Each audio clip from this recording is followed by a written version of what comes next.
Welcome back to Anime Showdown. I'm your host, and today we're not just talking about anime, we're talking about the cardboard gold that comes with it. Imagine this, you're walking out of a card shop in New York City. You've just spent your paycheck on some booster packs. Suddenly, a car screeches to a halt. Guys jump out, guns drawn. They aren't after the cash register. They smash the glass cases and run off with trading cards. This isn't a scene from a heist movie.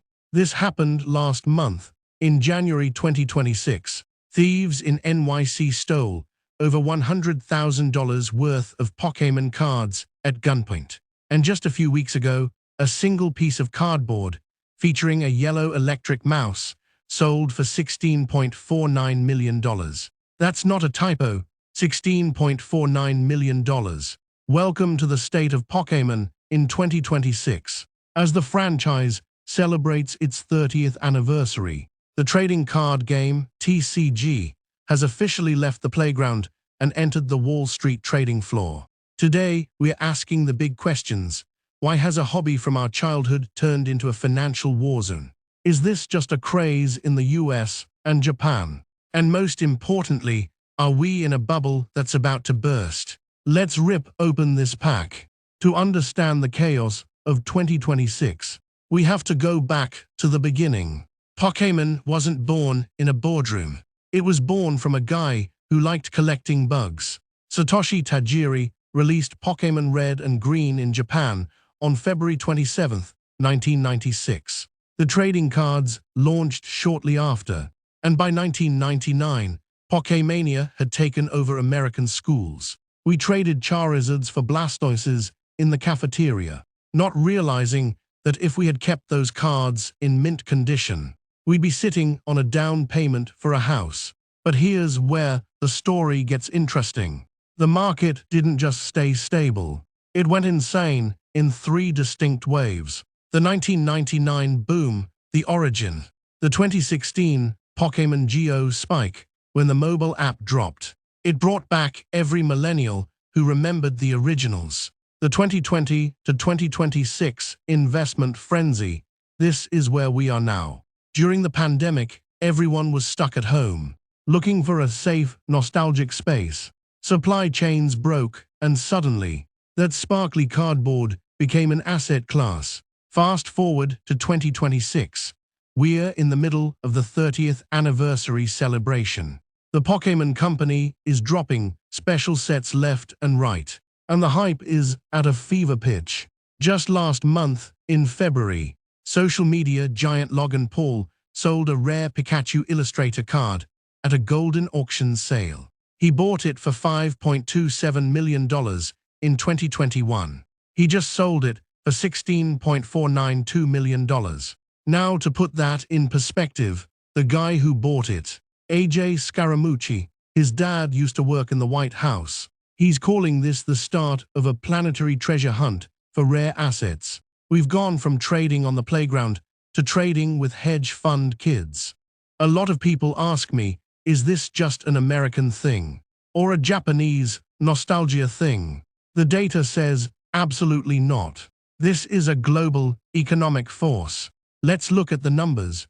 According to market analysis from early 2026, the global Pokémon card market is estimated to be worth well over $10 billion.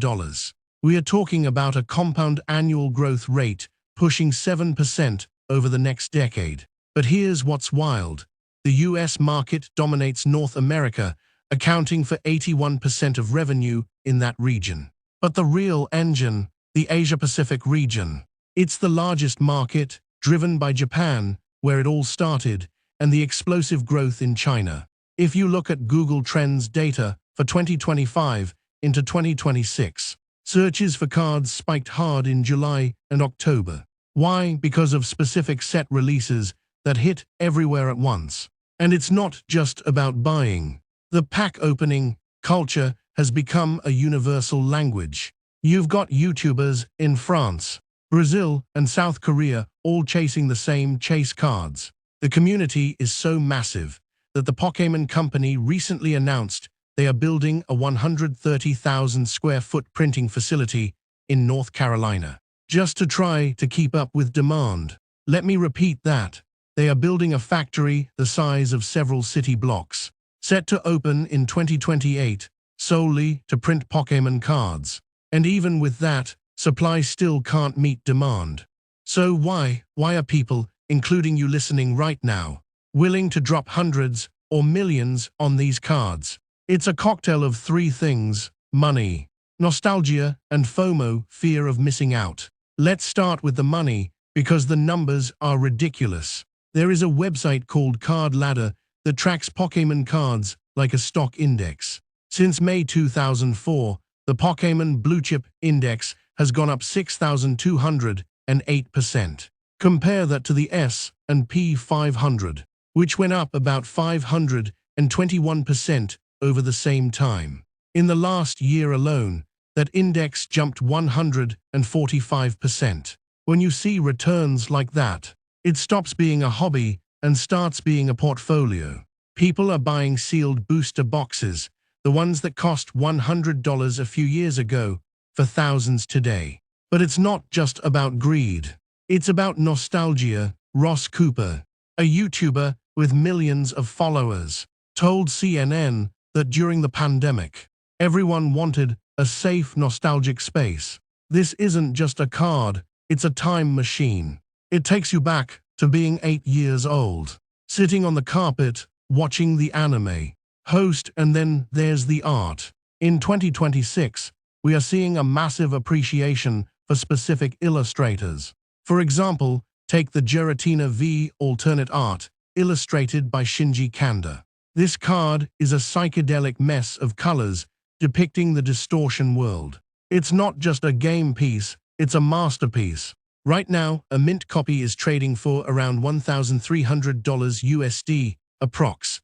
200,000 JPY. Or take the trainer cards, the Lily promo from the Sun and Moon era. A PSA 10 copy hit 30 million yen, roughly $200,000.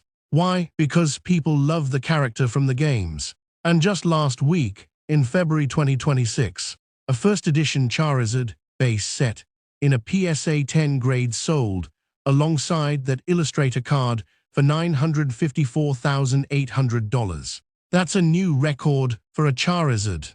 People are buying art, they are buying history, and they are buying a hedge against the boring stock market. But it's not all Pikachus and rainbows. When there's this much money floating around, the bad eggs come out to play. We mentioned the armed robbery in NYC, but it's happening everywhere. In the UK, police reported a string of high-profile thefts targeting card shops. In Japan, McDonald's had to cancel a Happy Meal promotion hours after it started, because scalpers bought up all the food just to get the exclusive cards, leaving the burgers on the street. The scalping problem is so bad that the Pokémon Center online store now uses a queue system just to buy new packs. Amazon makes you request an invitation to buy certain cards. But here's the big question we have to ask as investors and fans. Is this a bubble? I spoke with, metaphorically, the data, and the warning signs are flashing yellow. For starters, the official Pokémon company has a print-to-demand policy. They want everyone to get cards. With that new US factory coming online in 2028, supply is going to skyrocket. We're already seeing corrections. Take the Prismatic Evolutions Umbreon. At its peak, it was hitting $1,600. It recently dropped to $832, a 50% crash from the high. Financial analysts are warning that the artificial scarcity is creating a bubble.